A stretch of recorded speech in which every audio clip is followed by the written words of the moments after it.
हाँ, चाय नाश्ता करके निकलते, 10 मिनट दूर है यहाँ से, ऑटो ले लेंगे।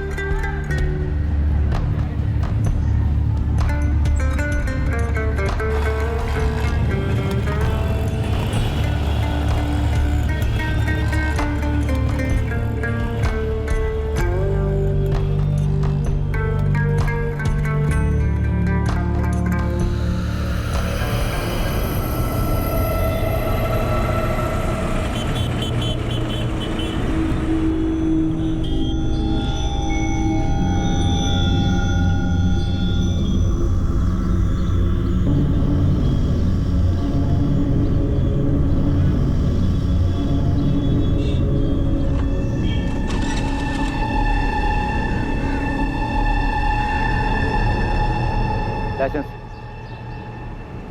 ये सर। पेपर दिखा। सर 4 दिन पहले ही खरीदी है ना सर, तो पेपर से अभी ट्रांसफर नहीं हुए। खरीदने की रसीद वसीद तो होगी, वो दिखा।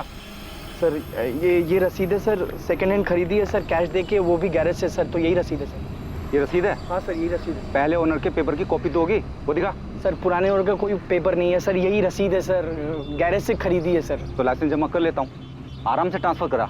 कोर्ट में पेपर दिखा और लेके जा। सर काम धंधे वाला आदमी हो, कहाँ कोर्ट कचहरी के चक्कर काटता फिरूंगा सर। पेपर तो दिखाने पड़ेंगे, पुराने ओनर के गाड़ी ट्रांसफर करने की एप्लीकेशन कुछ तो दिखा। सर आपकी मैं गैरेज वाले मोहन से बात करा देता हूँ सर, 4 दिन पहले ही सर गाड़ी खरीदी सर, ये सर फोन पे बात कर लो। बाद में बात करवा, साइड में ले ले स्कूटर। सर महज एक स्कूटर के पेपर्स की चेकिंग से इस केस की शुरुआत हुई। एक स्कूटर से शुरू हुआ यह केस एक के बाद एक कई हैरान कर देने वाले सच सामने लाने वाला था। रूटीन चेकिंग में मिला यह चोरी का स्कूटर एक मर्डर केस को रोशनी में लाने वाला था। साहब ये स्कूटर तो पिछले हफ्ते प्रदीप छोड़ के गया था, बोला उसके किसी ग्राहक का है, बेचना है, तो मैंने उसे सेल वाली लाइन में लगा दिया। मोहन भाई। हाँ ये स्कूटर निकालना है मुझे, कोई कस्टमर हो तो बताओ ना। तू चाबी रख के जा, मैं चला के देखता हूँ, बाद में बताता हूँ कितने में जाएगा। प्रदीप कौन? पूरा नाम बता। प्रदीप गोरडिया। स्कूटर राजदीप भाई को बेचा है और पेपर तो प्रदीप ही ट्रांसफर करके देने वाला था। प्रदीप स्कूटर छोड़ के गया था, तो मुझे याद आया कि राजदीप भाई को भी स्कूटर चाहिए था, तो मैंने उन्हें फोन करके बुला लिया। साहब राजदीप भाई ने स्कूटर चला के देखा, उन्हें पसंद आया, उन्हें दाम भी सही लगा, तो उन्होंने कैश दे के खरीद लिया। फोन नंबर दे प्रदीप गोरडिया का, उसने तुझे गाड़ी के असली ओनर के पेपर दिए? नहीं साहब, मैं आपको नंबर देता हूँ। सर इस प्रदीप गोरडिया की तो लंबी चौड़ी हिस्ट्री निकली। हरीश से पता करो स्कूटर का स्टेटस क्या है, ये स्कूटर भी तो चोरी का नहीं है। हरीश भाई, जीजे 10X5872 नंबर की कोई गाड़ी नहीं है, जाली नंबर है ये। लगाई था मुझे।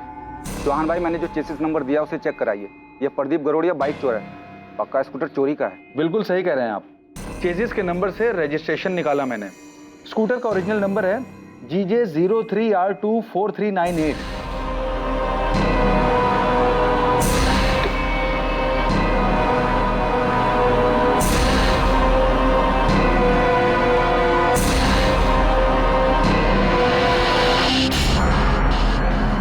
आप जो नंबर बता रहे हैं GJ 03R24398, ये स्कूटर किसके नाम पर रजिस्टर है? सोनल पटेल। और हाँ, इसमें ऑनर का एड्रेस भी लिखा हुआ है, वृंदावन कॉलोनी का एड्रेस है।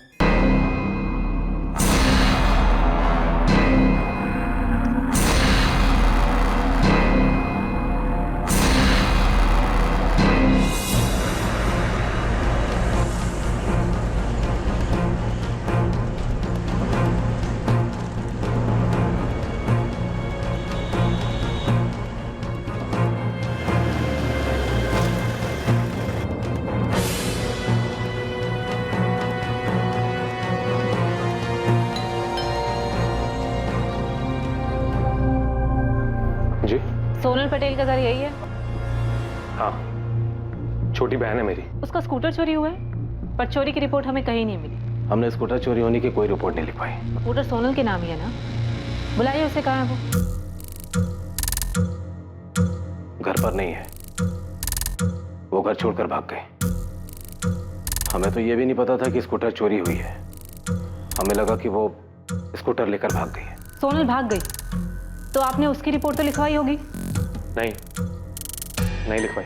आपने वो रिपोर्ट भी नहीं लिखवाई, क्यों? बोल। साहब, मैंने देखा कि 3-4 दिन से वो स्कूटर एक ही जगह पे पड़ा था। किस जगह पे? विमन नगर है ना, उसकी एक गली में।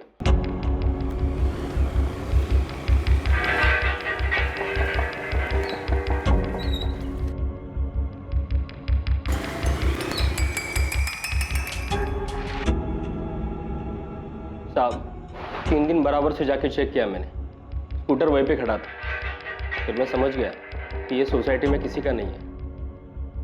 फिर उठा लिया साहब और नंबर प्लेट चेंज करके बेच दिया मैंने। वो स्कूटर सोनल पटेल का है। 20 साल की लड़की है जो घर से भागी है। कहाँ है वो? साहब, मैं बाइक चोर हूँ, मानता हूँ कि मैंने स्कूटर बेचा है, लेकिन मैं किसी सोनल पटेल को नहीं जानता हूँ साहब। देवांग जी, आपने सोनल की रिपोर्ट लिखवाई ही नहीं। नहीं। सोनल घर से कब भागी? 17 अक्टूबर को वो कॉलेज के लिए निकली थी, उसके बाद वो वापस ही नहीं आई। 17 अक्टूबर को गई है और अब तक घर नहीं लौटी, और आप लोगों को उसकी कोई फिक्र नहीं है। 18 की शाम को उसका फोन आया था, कहने लगी कि वापस नहीं आएगी। सोनल बेटा, कहाँ है तू? तुझे पता कितना परेशान है हम यहाँ कि तू। हेलो बेटा, तू कहाँ है? तू ठीक तो है ना? तू बता, मैं आता हूँ तुझे लेने के लिए। पापा, मैं दिल्ली में हूँ और बहुत खुश हूँ। अब मैं वापस घर नहीं आऊंगी। क्या बेटा, तू ऐसा कैसे कर सकती है? इतनी सेल्फिश कैसे हो सकती है? मैं सेल्फिश नहीं हूँ, मैं बस अपनी जिंदगी अपनी पसंद से और अपनी खुशी से जीना चाहती हूँ। पापा देख बेटा, तू अभी सिर्फ 20 साल की है। तुझे समझ में नहीं आ रहा कि तू क्या कर रही है। बेटा, यूं घर छोड़कर जाना जो है बेवकूफी है। तू वापस आ जा। मैं भी आपसे यही कह रही हूँ, मैं 20 साल की हो चुकी हूँ, अपना अच्छा बुरा समझ सकती हूँ पापा। और अब मैं तभी वापस आऊंगी जब मुझे ये यकीन हो जाएगा कि आप लोग मुझे मेरे फैसले के साथ एक्सेप्ट करोगे। तब तक के लिए प्लीज मुझे ढूंढने की कोशिश मत करना। मैं जहां भी हूँ बहुत खुश हूँ। प्लीज पापा। बेटा सोनल, हेलो हेलो।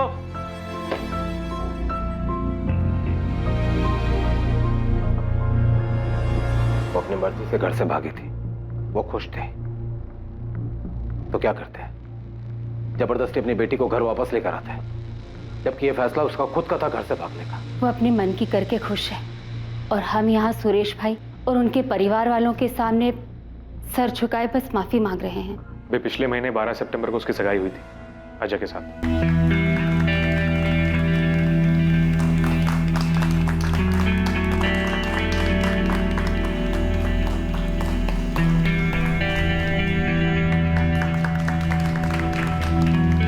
हमें कभी नहीं लगा था कि सोनल इस तरह घर छोड़ के भाग जाएगी।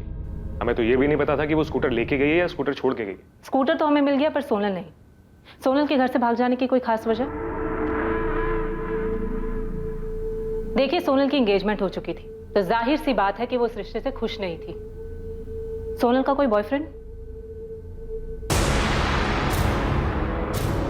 जयेश परमार नाम का कोई लड़का है। पता नहीं आजकल के बच्चों को हो क्या गया है। वो इतने स्वार्थी हो गया है कि उन्हें अपनी मनमानी, अपनी मनमर्जी के अलावा कुछ दिखाई नहीं देता। वैसे स्कूटर कहां से मिला आपको? पेपर चेकिंग में पकड़ा गया। बाइक चोर ने नंबर प्लेट बदल के उसे बेच दिया था। वैसे अगर स्कूटर की कंप्लेन लिखानी है तो मैं लिखा देता हूँ। सर, ऐसा लगा जैसे सोनल की फैमिली सोनल के बारे में बात ही नहीं करना चाहती। सोनल के भाई योगेश ने सोनल की बात काटी और स्कूटर की बात शुरू कर दी। लड़की बालिग है, 20 साल की? Yes sir. और लड़का? लड़के का सिर्फ नाम बताया उन्होंने, जयेश परमार। उसके अलावा वो कुछ नहीं जानते। जाहिर है लड़का भी बालिग ही होगा, दोनों की लव स्टोरी भी होगी और अफेयर चल रहा होगा। Yes sir. सर, जिस तरह सोनल स्कूटर छोड़ के गई है, घर वालों ने कोई कंप्लेंट तक नहीं लिखवाई। पारुल, तुम्हें इसमें कुछ अटपटा लग रहा है? यस सर, मुझे सोनल की फैमिली का बिहेवियर बहुत अजीब लगा। सर, हमें पता तो लगाना चाहिए। ठीक है, पता लगाओ लड़का कौन। देखिए, मैंने आपको पहले भी बताया था कि हमें सिर्फ उसका नाम पता है, जयेश परमार। ना उसे कभी देखा है, ना कभी उससे मिले हैं। देवांग जी, आपको कुछ तो पता होगा नाम के अलावा कि जयेश कहाँ रहता है, सोनल उससे कहाँ मिली, कब मिली? नहीं, हमें तो उस लड़के के बारे में तब पता चला जब एंगेजमेंट के बाद सोनल ने अपनी भाभी प्रिया को उस लड़के के बारे में बताया। सोनल, कौन है ये जयेश और अचानक कहाँ से आ गया? अचानक नहीं आया भाभी, 1 साल से जानती हूँ जयेश को, प्यार करती हूँ उससे। भाभी, मैं अजय से नहीं, जयेश से शादी करना चाहती हूँ। सोनल, तुझे पता है ना तेरी सगाई हो चुकी है? और अगर ऐसा कुछ था तो तूने सगाई से पहले क्यों नहीं बताया? भाभी प्लीज, मैं किसी ऐसे इंसान से शादी नहीं करना चाहती जिसके साथ मैं कभी खुश नहीं रह पाऊंगी। भाभी प्लीज, आप ही मेरी मदद कर सकती हो। सोनल, मुझे नहीं जानना ये जयेश परमार है कौन। दिमाग ठीक है तेरा? सगाई हो चुकी है तेरी और दिसंबर में शादी की डेट भी फिक्स हो गई है। बेटा, अजय हमारी बिरादरी का, हमारी बराबरी का है। तुझे क्यों लगता है तू वहां खुश नहीं रहेगी? बेटा, राजकोट में 2 बंगले हैं उनके, मुंबई में भी घर है, खूब पैसा है उनके पास। बहुत खुश रहेगी तू वहां बेटा। माँ, पापा एक बार सोनल की बात सुन क्यों नहीं लेते? या मुझे कुछ नहीं सुनना। या तुम्हें इसे समझाना चाहिए, उल्टा तुम होगी इसे बढ़ावा दे रही हो। भैया, पापा, अभी सगाई हुई है, शादी तो नहीं हुई है ना।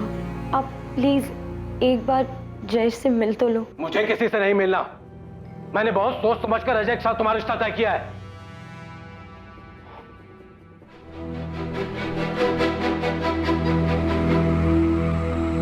बेटा, मैं बाप हूं तुम्हारा। अरे तुम्हारा बुरा नहीं चाहूंगा। जयेश वैस जो भी है ना, सब भूल जाओ और इतना याद रखो कि अजय तुम्हारा होने वाला पति है। देख बेटा, राजकोट में हमारी और अजय के पापा की इज्जत है, नाम है। अरे क्या कुछ नहीं सोचा तेरी शादी के लिए? अरे इतने धूमधाम से शादी करेंगे कि पूरा शहर देखता रह जाएगा। तो फालतू की बातें सोचना बंद कर और शादी की तैयारी कर। संभालो इसे। हमें लगा वो समझ गई, उसे इस शादी से कोई प्रॉब्लम नहीं है। हमें तो इस बात का भी अंदाजा नहीं था कि वो उस लड़के के साथ भाग जाएगी। देवांग जी, आपको कैसे पता कि सोनल जयेश के साथ ही भागी? इसमें पता होने वाली क्या बात है? यही कि क्या वो वाकई में ही भागी है? देखिए मैडम, आप हमारे जले पर नमक छिड़क रही। मेरी बेटी, जिसकी खुशी के लिए मैंने क्या कुछ नहीं किया, उसे एक मिनट भी अपनी फैमिली के बारे में नहीं सोचा और उस लड़के के साथ भाग गई। वो जहां भी रहे खुश रहे, मुझे कोई दिक्कत नहीं। पर मैडम, मेरी आपसे रिक्वेस्ट है, ये मेरा फैमिली मैटर है, प्लीज आप इसमें दखल ना दें।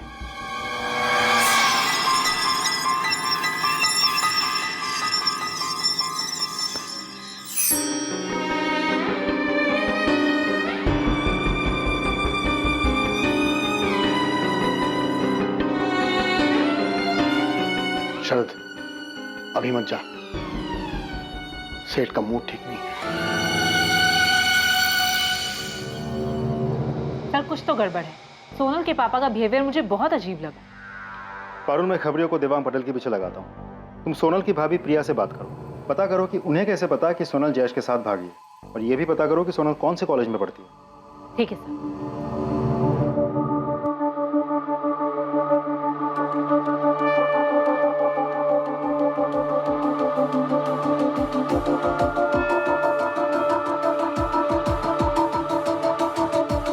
प्रिया, assistant sub inspector Parul Sanghvi, मुझे सोनल के बारे में तुमसे कुछ बात करनी। हाँ मैम, सोनल जयेश के साथ ही भागी है। प्रिया, तुम्हारी पूरी फैमिली को कैसे पता कि सोनल जयेश के साथ ही भागी है, जबकि तुम्हारी फैमिली ये नहीं जानती कि जयेश कौन है, कहाँ से है? योगेश ने सोनल की कॉलेज के दोस्तों से बात की थी, शिल्पा और नताशा। तुम्हें सच में जयेश के बारे में कुछ नहीं पता? तुम्हारे पति या ससुर ने सोनल के साथ कुछ किया? नहीं मैम, मुझे नहीं पता। सोनल कौन से कॉलेज में पढ़ती है?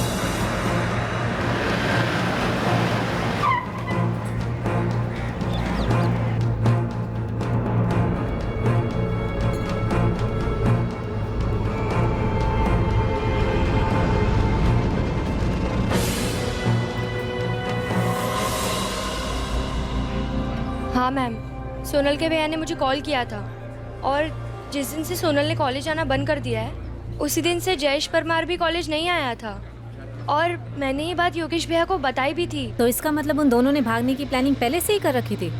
वो तो पता नहीं मैम, लेकिन सोनल ने तो हमें ऐसा कुछ बताया नहीं था। ये जयेश कहाँ पे रहता है? मैम, ऐसे तो वो हॉस्टल में रहता है, लेकिन ओरिजिनली वो मोरबी से है। ये क्या बदतमीजी है? कौन हो तुम? शमशेर, पुलिस का आदमी, तुमसे बात करनी है। भाई, मैं देवांग सेठ के ऑफिस में सिर्फ असिस्टेंट अकाउंटेंट हूँ। उनके घर में क्या चल रहा है क्या नहीं, मुझे कुछ नहीं पता। घर के लोग तो ऑफिस में आते ही होंगे और आते जाते तुमने देखा ही होगा। देखो महेश भाई, अगर तुम्हें पता है और पुलिस को बाद में पता चला कि तुमने बताया नहीं है, ये तुम पे ही भारी पड़ने वाला है। अरे पर मैं सोनल के बारे में कुछ नहीं जानता। हाँ इतना बता सकता हूँ कि जिस दिन वो गायब हुई थी उस दिन ऑफिस में बहुत बड़ा हंगामा हुआ था। कैसा हंगामा? पैसों को लेकर। मतलब? उस दिन सेठ जी के कैबिन से 10 लाख रुपए गायब हुए थे। भिखा भाई, वो 10 लाख किधर है? आपके केबिन में, ड्रॉर में। किधर रखे दिखाओ।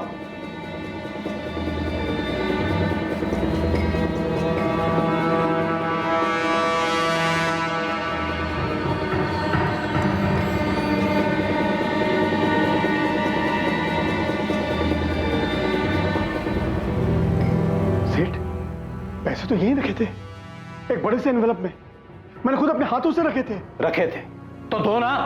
पैसे तो यहीं थे, लेकिन अभी वो है ही नहीं। तो गए कहां पैसे? पैसों के पैर लग गए, ये 10 लाख हवा हो गए। मैंने पैसे खुद यहां रखे थे, मैं सच कह रहा हूं। सेठ आपके ड्रॉर में मेरा कोई काम ही नहीं है, मैं क्यों खोलूंगा उसे? सेठ जी इतना पैसा तो हर तीसरे दिन आता है, हम तो कभी हाथ भी नहीं लगाते। पैसे तो बीका भाई के पास ही रहते हैं। हाँ सेठ, पैसे मेरे पास ही थे और मैंने उसे ड्रॉर में रखे थे। 10 बार सुन चुका हूं मैं ये। यहीं रखे थे, यहीं रखे थे। अगर थे तो गए कहां? सेठ वो क्या? 1:30 बजे सोनल बिटिया यहाँ आई थी, आपके केबिन में गई थी। सोनल? हाँ बीका भाई सही कह रहे हैं, मैंने 2:30 बजे सोनल को आपके कैबिन से निकलते देखा था।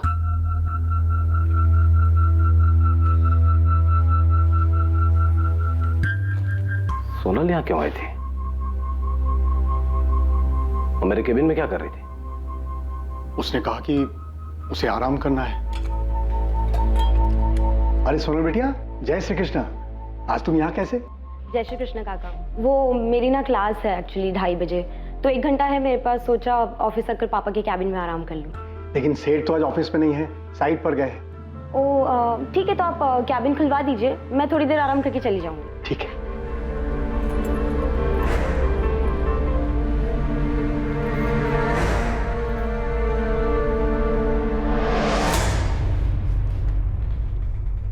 उसके लिए मैंने केबिन खोल दिया और फिर अपने काम में लग गया। वो कब चली गई मुझे पता ही नहीं।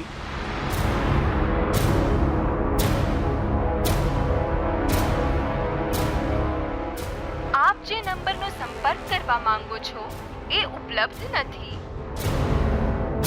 सोनल का फोन बंद आ रहा है।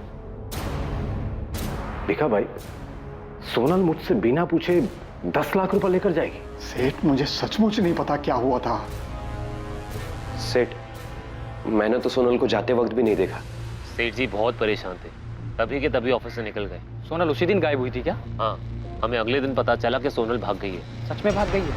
हाँ, हमें तो यही पता है किसी जयेश परमार नाम के लड़के के साथ भागी है। ये जयेश परमार की लीव एप्लीकेशन, 15 अक्टूबर से वो छुट्टी पे। लेकिन इस एप्लीकेशन में लिखा है कि जयेश ने अपने कजन की शादी के लिए छुट्टी ली। हमें भी यही बताया था उसने।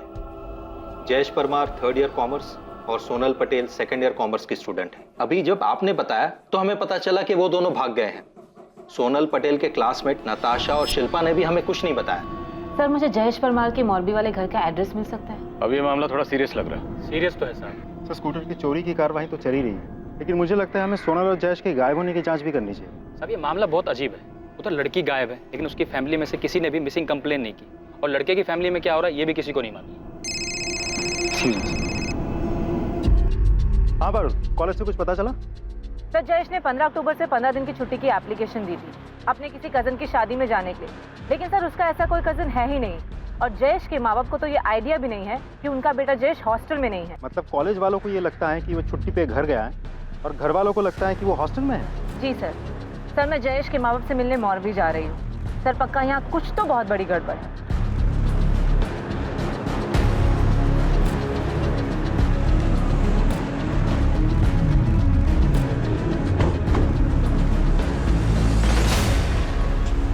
हमें तो पता ही नहीं कि जयेश ने कॉलेज से छुट्टी ली है। और कौन सा कजिन?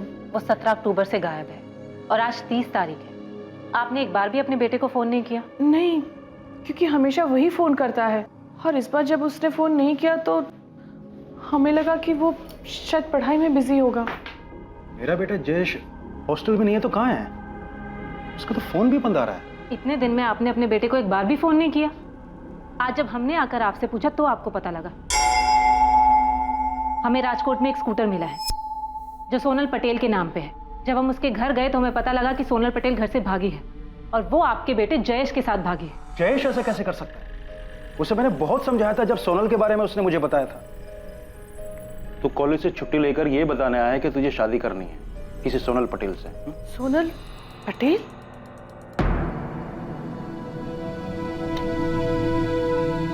मुझे पता है ना तू क्या है। माँ, मैं सोनल से प्यार करता हूँ और सोनल भी मुझसे उतना ही प्यार करती है। मैं उससे शादी करना चाहता हूँ और वो भी मुझसे शादी करने के लिए तैयार है। ये शादी तुम्हारी वो सोशल मीडिया की फ्रेंड रिक्वेस्ट नहीं है कि किसी को भी भेज दो। उसके घर वाले तेरा नाम सुनेंगे ना तो सबसे पहले उसे 2 थप्पड़ जमाएंगे और तेरे पीछे लोग छोड़ेंगे 100 अलग। तेरे खबर छे तो शू करे छे? क्या उस लड़की ने अपने घर वालों से बात की है? क्या कहा उसके घर वालों ने? मना कर दिया। पर पापा, मुझे यकीन है कि अगर आप जाकर बात करेंगे और हाथ मांगेंगे जयेश, बेटा तुम फालतू के चक्करों में मत पड़। तुझे अपनी पढ़ाई पूरी करनी है, सीए बनना है तुझे। लेकिन पापा, मेरे पास इतना टाइम नहीं है। तब तक सोनल की शादी भी हो जाएगी और मुझे सिर्फ और सिर्फ सोनल से ही शादी करनी है और किसी से भी नहीं। उसके घर वालों ने उसकी सगाई करा दी है। सगाई हो चुकी है उसकी और तू बोल रहा है कि तुझे उससे शादी करनी है? ये क्या बचपना है जयेश? अपनी जगह देख। वो बड़े घर वाले पैसे वाले लोग होंगे। जयेश, हम लोग उनकी बराबरी नहीं कर सकते हैं। तो चुपचाप अपनी पढ़ाई पे ध्यान दे और अपना भविष्य बना। जयेश, क्या सचमुच में उस लड़की के साथ? हमें ऐसा सोनल के परिवार वालों ने बताया। किसी वो मना करने के बाद भी उस लड़की के साथ भाग सकता है? मैडम, हम तो सिर्फ इतना जानते हैं कि वो लड़की बहुत बड़े घर से है। उस लड़की ने अपने घर वालों से जयेश को लेकर बात की, लेकिन उन्होंने साफ मना कर दिया था। मूर्ख है वो। मैडम, हमारे लड़के को ढूंढ दो प्लीज। सोनल पटेल और जयेश परमार दोनों बालिग हैं, तो क्या 2 बालिग लोगों को कोई उनकी इच्छा से शादी करने से रोक सकता है, वो भी उनके भागने के बाद? लेकिन स्कूटर की चोरी की रिपोर्ट क्यों नहीं की गई? और फिर देवांग पटेल के ऑफिस में हुई 10 लाख की चोरी का खुलासा। क्या सोनल और जयेश के केस में और भी कई राज थे जिनका सामने आना अभी बाकी था? सोनल और जयेश का फोन 17 अक्टूबर की दोपहर यहाँ राजकोट में स्विच ऑफ हुआ है। सर, दोनों ने पहले से ही प्लान बनाया होगा कि एक साथ फोन स्विच ऑफ करेंगे।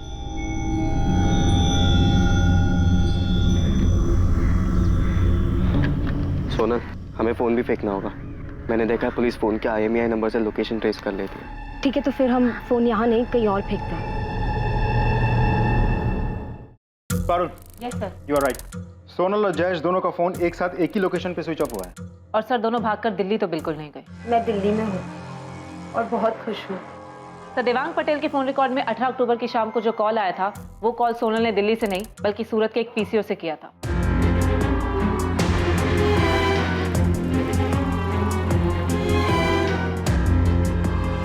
सोनल, अभी तुम अपने घर पे कॉल करो और बोलो कि हम दिल्ली में हैं। ठीक है। सर, उन्होंने जानबूझकर झूठ बोला होगा। उन्हें लगा होगा कि सोनल के पापा उनका पता लगा लें। लेकिन उसके पापा ने तो पता लगाया ही नहीं। सर, वो लोग पुलिस स्टेशन नहीं आए, इसका मतलब ये नहीं ना कि उन्होंने पता नहीं लगाया होगा। पता लगाने के और भी तो कई तरीके हो सकते हैं। देवांग पटेल के कॉल रिकॉर्ड्स कुछ मिला? नहीं सर, कुछ खास नहीं। सर, जयेश के फोन रिकॉर्ड से एक नंबर मिला। उससे लगभग हर रोज बात होती थी उसकी। मैंने नंबर ट्राई किया, रिंग जा रही है लेकिन उनको उठा नहीं रहा। मैंने मैसेज छोड़ा है। एक बात बताओ, हम इस केस में सिर्फ इसलिए क्राइम ढूंढ रहे हैं क्योंकि एक स्कूटर लवारिस पड़ा हुआ मिला। सर, जयेश के माँ बाप ने मोरबी में जयेश की मिसिंग कंप्लेंट दर्ज करवा दी। पारुल, तो मैं शुरू से इस केस में गड़बड़ लग रही है ना? यस सर, अब तो मुझे और भी यकीन हो गया कि कुछ तो गड़बड़ है। सर, लड़की की फैमिली लड़के के अगेंस्ट थी। लड़की की सगाई होती है, उसके बाद वो घर से भाग जाती है और उस लड़के के साथ जो किसी भी मायने में उसकी बराबरी का नहीं है।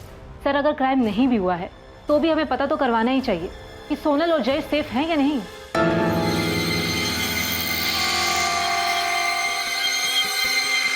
लड़के के माँ बाप ने मोरबी में पुलिस कंप्लेंट की है। जब पुलिस उनके पास गई तो उन्होंने बताया कि उन्हें पता ही नहीं है कि उनका बेटा सोनल के साथ भाग गया है। योगेश, रिया को जरूर कुछ पता है। एक बार बात करो उससे। तो कल रात पूछा था उससे मैंने, उसे भी कुछ नहीं पता। तुम्हें लगा उसने सच बोला? उसने तुम्हें बताया कि पुलिस ने उससे पूछताछ की थी?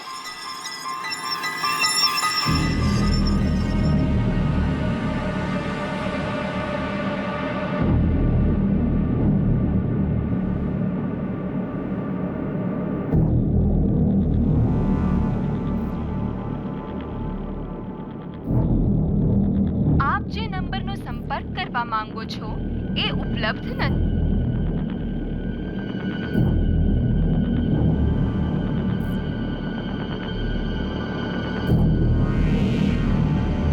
आप बिल्कुल सही कह रहे हैं। ये अंगूठी हमारी आनंद एंड विठल भाई ज्वेलरी स्टोर से खरीदी गई। काशीराम जी, आप मुझे बता सकते हैं कि अंगूठी आपकी किस ब्रांच से किसने और कब खरीदी?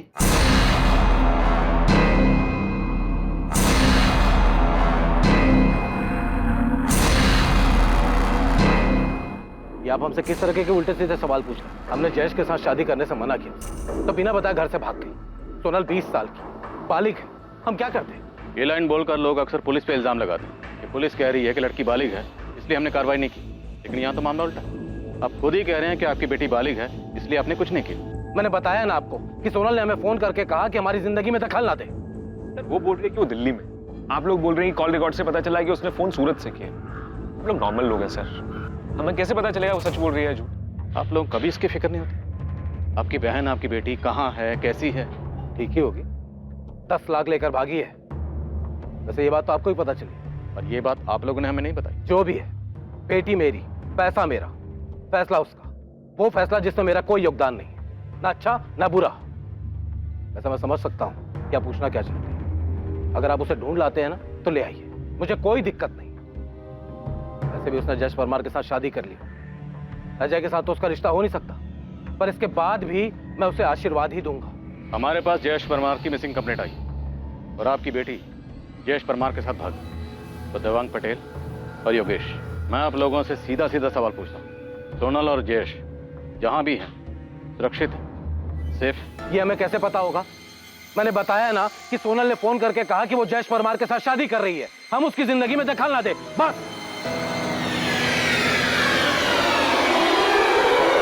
जिस दिन सोनल घर से भागी थी उसी दिन उसकी मिसिंग कंप्लेंट लिखवा देनी चाहिए थी। शरद, तुझे अगर कुछ भी पता है तो बता दे। क्या बता दूं मैं? और आप ऐसा क्यों पूछ रहे भिका भाई? क्योंकि तेरा चेहरा कुछ और ही बता रहा है। एक बात याद रखो, सेठ ने हमारे लिए बहुत कुछ किया है। तो आप कहना क्या चाहते हैं? यही कि मैं देख रहा हूँ कुछ दिनों से तू बड़ा परेशान सा है। 10 लाख की चोरी के बाद पुलिस को किसने बताई? जिसने भी बताया हो, मैंने नहीं बताया। मैंने भी नहीं बताया भिका भाई। तुम दोनों ने नहीं बताया, और मैं तब तक नहीं बताऊंगा जब तक सेठ नहीं कहते। तो फिर ये बात उन्हें पता कैसे चली? किसने बताया?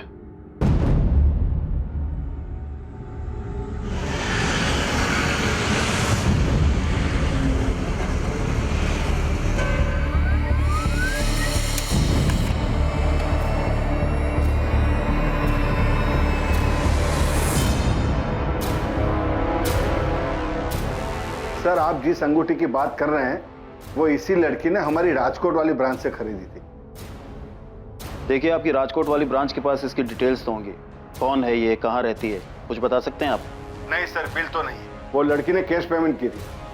हमारे राजकोट ब्रांच के जो हेड है उन्होंने बताया कि इस लड़की ने 16 अक्टूबर को ये अंगूठी खरीदी थी। और हाँ सर, एक नहीं, दो अंगूठियां खरीदी थी।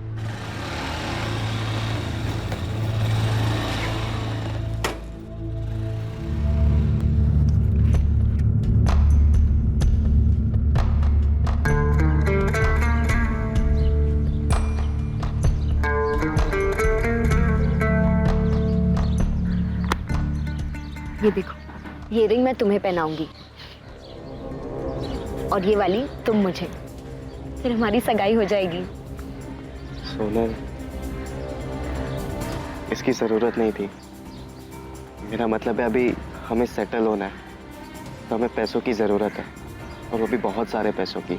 तुम पैसों की टेंशन मत लो, पैसों का इंतजाम हो गया है। कल सुबह हमारे पास ढेर सारे पैसे होंगे। कैसे? मतलब कहाँ से आएंगे? छत पर फाड़ के। भगवान भी चाहता है कि हम साथ में रहें, इसीलिए उन्होंने आज सुबह ही इशारा दे दिया है कि पैसे कहाँ से आएंगे।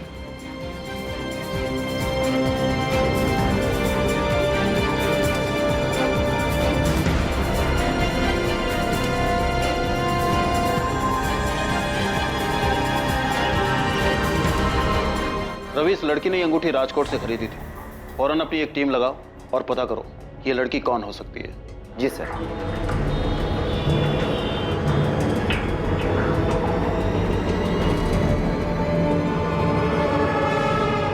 हेलो दोस्त, मैं तुझे कब से फोन कर रहा हूँ, मैसेज भी छोड़ा था, तूने कॉल बैक भी नहीं किया मुझे। पहले ये बता तू कौन है? राजकोट से सब इंस्पेक्टर रुपेश भगत बोल रहा हूँ। हाँ जी बताइए, क्यों फ़ोन कर रहे थे? जयेश परमार को जानता है ना तू? तेरी तो फोन पे अच्छी खासी बातचीत हुई थी उससे। हाँ तो आपसे मतलब ये कि जयेश परमार कहाँ है? अपने घर पे होगा, मोरबी में या राजकोट में होगा हॉस्टल में, और मैं यहाँ अहमदाबाद में रहता हूँ, यहाँ नौकरी करता हूँ। मुझे कैसे पता होगा कि वो कहाँ है? गायब है वो, सोनल पटेल के साथ भागा है। तू जानता है ना सोनल पटेल को? क्या भाग गया? नहीं, मुझे नहीं पता कि सोनल कौन है। जयेश मेरे बचपन का दोस्त है, एक ही मोहल्ले में रहते हैं हम लोग मोरबी में, एक ही साथ स्कूल पढ़े, लेकिन उसने मुझे कभी इस बारे में कुछ नहीं बताया। मुझे तो अंकल आंटी की फिक्र हो रही है, मैं अभी उनसे बात करता हूँ। तेरी इतनी हिम्मत कि हमसे आकर पूछेगा कि तेरे बेटा कहाँ है? हाँ बिल्कुल पूछेंगे, वो आपकी बेटी है जिसके साथ जयेश भागा है, छोड़ेंगे नहीं हम आपको। अरे केस तो हमें करना चाहिए तुम्हारे खिलाफ, क्योंकि तुम्हारे बेटे ने हमारी सोनल को बहकाया है, फंसा आपने जाल में। अरे तो किया क्यों नहीं केस? अरे आप लोगों ने तो जानबूझ के रिपोर्ट तक नहीं दर्ज करवाई। बड़े होंगे आप अपने घर में, हमें हमारा बेटा वापस चाहिए। अगर मेरे बेटे के साथ कुछ भी होगा ना, तो एक बात याद रखना, मैं भी चुप नहीं बैठूंगा। देवांग सेठ, चल निकल यहाँ से, ये धमकी जाकर किसी और को देना, यहाँ पर नहीं। हमने सोनल को समझाया था कि दूर रहे तुम्हारे बेटे से, पर तुम्हारे बेटे को तो लालच आ गया था। इतनी अच्छी अमीर लड़की जो मिल गई, इसीलिए उसे फंसा लिया और भगा के ले गया। आप लोगों को सब पता था कि वो लोग कहाँ हैं, सब जानते थे आप, लेकिन आप लोगों ने सिर्फ हमें नहीं बताया। अगर हम चुप है तो इसका मतलब ये नहीं कि कोई भी आएगा और मुंह उठाकर हमसे सवाल करेगा। एक बार सोनल और तुम्हारे बेटे को मिलने दो, फिर देखना क्या करते हैं उनके साथ हम। अगर मेरा बेटा नहीं मिला या उसे कुछ भी हुआ तो छोड़ूंगा नहीं तुम दोनों को, जीना मुश्किल कर दूंगा। चल निकाल अब यहाँ से, निकाल।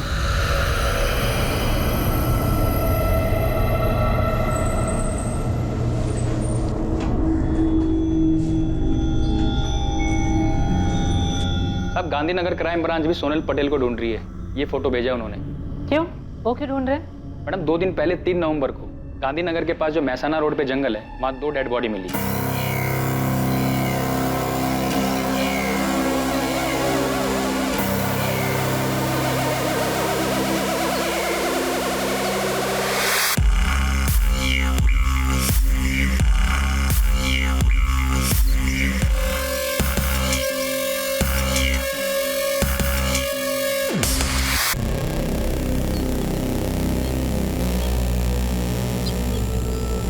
सर देख करके ऐसा लगता है ये लड़के की बॉडी है और ये लड़की।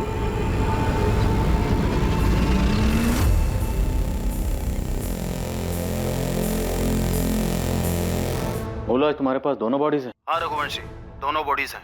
हम तो कल इनका अंतिम संस्कार करने वाले थे, वो तो लड़की की पहचान हो गई इसलिए रुक गए। लड़की का तो पता चल गया है कि वो सोनल पटेल है, मगर लड़के का अभी कुछ अता पता नहीं है। लड़का जयेश परमार होगा। 17 अक्टूबर को दोनों राजकोट से अपने अपने घर से भागे थे। हम पता करने की कोशिश कर रहे थे कि दोनों सेफ हैं या नहीं। ट्रैफिक पुलिस ने चोरी का एक स्कूटर पकड़ा था, उसी से केस सामने आया। रघुवंशी, हमें दोनों बॉडीज की पहचान करनी चाहिए, लेकिन दोनों बॉडी बुरी तरह जल चुकी है, इसलिए डीएनए टेस्ट से कंफर्म करना होगा। फिर भी मुझे लगता है कि दोनों की फैमिलीज को बुला के बॉडीज आइडेंटिफाई करवानी चाहिए।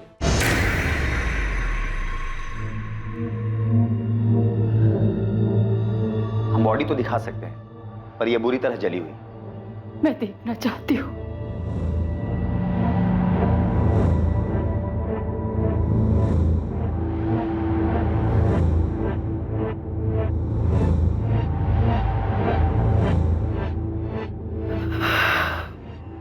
इसकी उंगली से हमें अंगूठी मिली थी, यह भी बुरी तरह जल चुकी थी, और फिर भी इसके जरिए हम ज्वेलर और ज्वेलर से आपकी बेटी सोनल पटेल तक पहुंच पाए।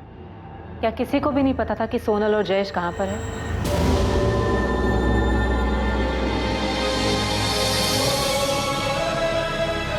बॉडी पूरी तरह से जली हुई है। हमारा जयेश नहीं, ये मेरा बेटा नहीं है। नहीं। इसे देखकर आप कैसे कह सकते हैं कि ये मेरा बेटा जयेश है? देखिए, पक्के तौर पे तो नहीं बता सकते, लेकिन इनकी बॉडी हमें सोनल पटेल की बॉडी के साथ मिली थी, इसीलिए हमें ऐसा लगता है कि शायद ये जयेश है। नहीं, ये जयेश नहीं है, ये नहीं है मेरा बेटा नहीं। अगर ये जयेश है भी, तो भी इसका ये हाल किसने किया? किसने मारा इसे? देवांग पटेल और उसके परिवार ने? उन्होंने किया ये? उदय जी, हमारे पास भी बहुत सारे सवाल हैं, बहुत लोगों से पूछने के लिए, क्योंकि अब तक तो हमारे पास सिर्फ एक चोरी का स्कूटर था।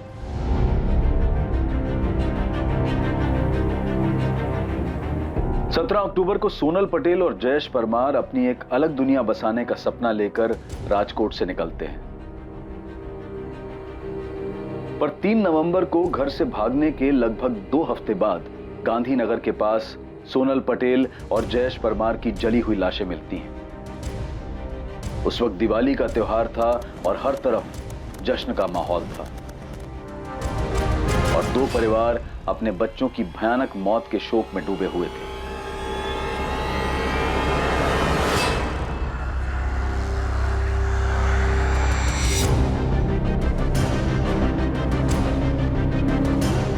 डीएनए टेस्ट से साबित हुआ कि जिस लड़की की जली हुई लाश मिली थी वो सोनल पटेल ही थी और वो लड़का जयेश परमार था।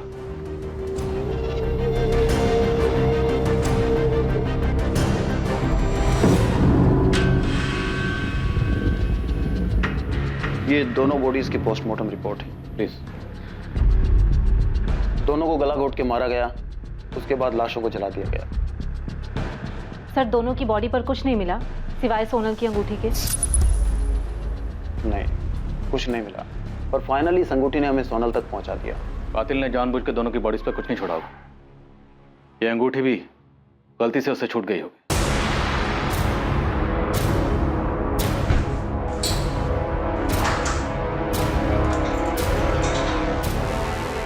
सर, ये तो पक्का है कि सोनल और जयेश सूरत में थे, लेकिन फिर भी इन दोनों की डेड बॉडी हमें गांधीनगर में कैसे मिली? मतलब कोई तो है जो जानता था कि ये दोनों कहाँ थे। सोनल ने अपने पिता के केबिन से 10 लाख रुपए चुराए थे। 10 लाख, अच्छी खासी रकम थी उनके पास। वो दोनों कहाँ जाने वाले थे? गांधीनगर तो नहीं थे, क्योंकि इन दोनों की तलाश में गांधीनगर का चप्पा चप्पा छान मारा था हमने। और अहमदाबाद, वहाँ पता किया था आप लोगों ने? नहीं, क्योंकि अंगूठी के जरिए हमें पता चल चुका था कि लड़की राजकोट से है। तो क्या ये उनकी प्लानिंग का हिस्सा होगा कि सूरत से कॉल करेंगे और उसके बाद किसी और शहर चले जाएंगे, शायद अहमदाबाद? सोनल के बाप और भाई के अलावा कोई नहीं हो सकता। उन्होंने ही मारा है मेरे बेटे को। काका, जयेश ने आपको कुछ बताया था कि वो और सोनल कहाँ जा रहे हैं, कहाँ छुपे हैं? बेटा, अगर हमें पता होता कि वो भागने की सोच रहा है तो क्या मुझे रोकते नहीं? पता नहीं जयेश ने ऐसा क्यों किया। मैंने उसे समझाया था कि वो बड़े लोग हैं, बड़े घर वाले हैं, और जो वो मना कर चुके थे तो पता नहीं फिर भी उसने ऐसा क्यों किया।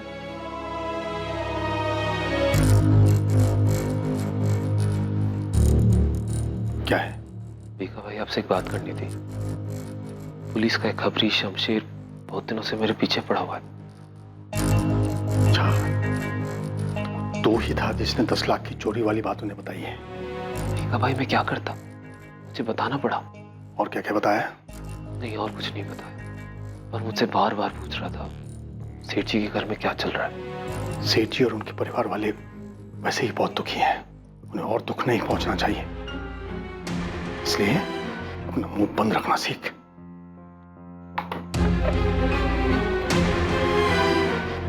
पापा, पापा, शरद का फोन स्विच ऑफ आ रहा है। मैंने इससे कहा था कि क्रियाक्रम के बाद मिल, पर वो गायब है। कहीं कुछ गड़बड़ ना कर दे।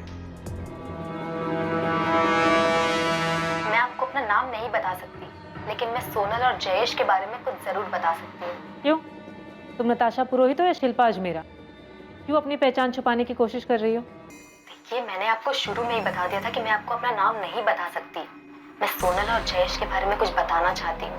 ठीक है, बताओ क्या बताना चाहती? मैं सोनल और जयेश के बारे में कुछ बताना चाहती हूँ। ठीक है, बताओ क्या बताना चाहती? एक आदमी है जो कि घर से भागे लड़के लड़कियों की मदद करता है, उनको रहने के लिए जगह देता है और उनकी फैमिलीज और किसी भी तरह के खतरे से उनको बचाता है। सोनल और जयेश उसी आदमी के पास गए थे। हाय सर, मैं जयेश परमार। मैं सोनल पटेल। जयेश, सोनल, अब तुम दोनों को डरने की कोई जरूरत नहीं। यहाँ पर तुम पूरी तरह से सेफ हो। मैं तुम दोनों को विश्वास दिलाता हूँ कि यहाँ तुम्हें किसी बात का कोई खतरा नहीं। पहेलियों में बातें मत करो, साफ साफ बोलो कि क्या बोलना है। मेरे लिए तुम्हारे बारे में इंफॉर्मेशन निकालना कोई मुश्किल काम नहीं है, और अगर मुझे ऐसा करना पड़ा तो तुम जरूर मुश्किल में आ जाओ। मैं आपकी मदद कर रही हूँ और आप मुझे ही धमकी दे रही हैं। अगर मैंने सोनल और जयेश की फोटो अखबार में ना देखी होती तो मैं आपको कभी फोन नहीं करती। जिस आदमी ने उनको सहारा दिया, उनकी मदद की, उसका नाम है शेखर भाटिया। और जिस घर में वो भागे हुए कपल्स को रखता था वो घर अहमदाबाद में है। उसने सोनल और जयेश को भी वहीं पे रखा था।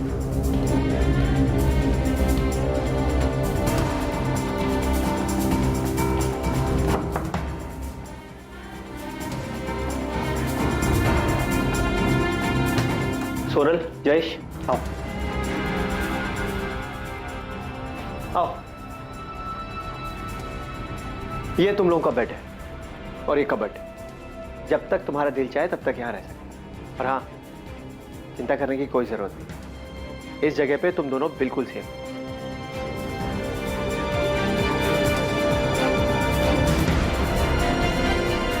सोनल और जयेश को किसने मारा? पता नहीं। हाँ, पर वहाँ एक और कपल था, अमित दवे और भावना राठौड़।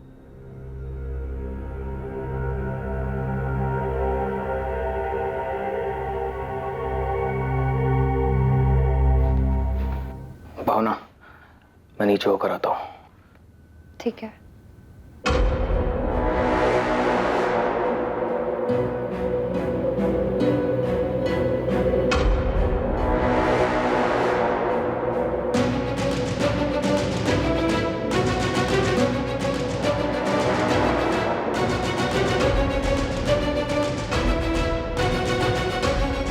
अमित दवे के दिमाग में काफी कुछ चल रहा था। मुझे ऐसा लगता है ना कि वो सोनल और जयेश को मारने की प्लानिंग कर रहा था। तो मुझे अमित दवे और भावना राठौर की कुछ और डिटेल्स दे सकती हो? अगर होती तो जरूर देती, लेकिन मैं उनको ज्यादा नहीं जानती थी। मैं उनसे शेखर भाटिया के घर में मिली थी, जैसे सोनल और जयेश से मिली थी। तो मुझे लगा आपको ये बात बता देनी चाहिए, इसीलिए मैंने आपको फोन किया।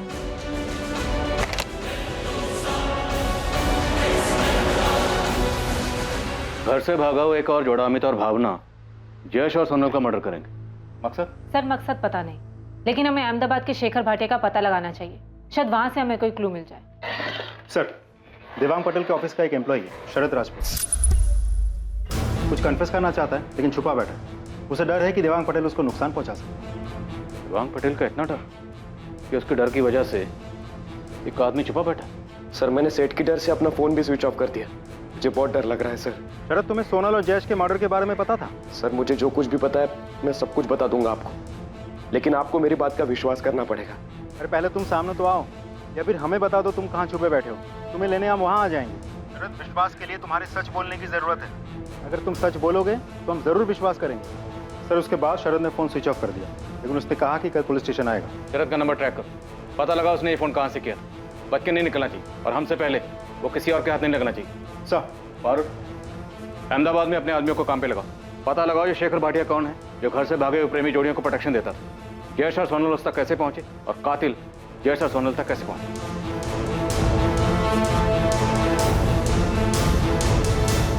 पर नताशा, तूने मुझे ये सब बात पहले क्यों नहीं बताई? मुझे थोड़ी पता था उनका इस तरह से मर्डर हो जाएगा। नहीं पता था यार मुझे। एक प्रेम कहानी जिसने एक दुखद और विकृत मोड़ लिया। प्रेम कहानी जिसका अंत हुआ प्रेमी और प्रेमिका की मौत पर। उन्हें किसने मारा और क्यों? पुलिस के लिए सच और मुजरिम दोनों की खोज बहुत मुश्किल साबित होने वाली थी, क्योंकि इस प्रेम कहानी के साथ कई और कहानियां और पात्र जुड़े हुए थे। पुलिस ने यह गुत्थी कैसे सुलझाई, मुजरिम तक कैसे पहुंची, ये सब हम देखेंगे कल रात 11 बजे इस केस के दूसरे और आखिरी भाग में। जय हिंद।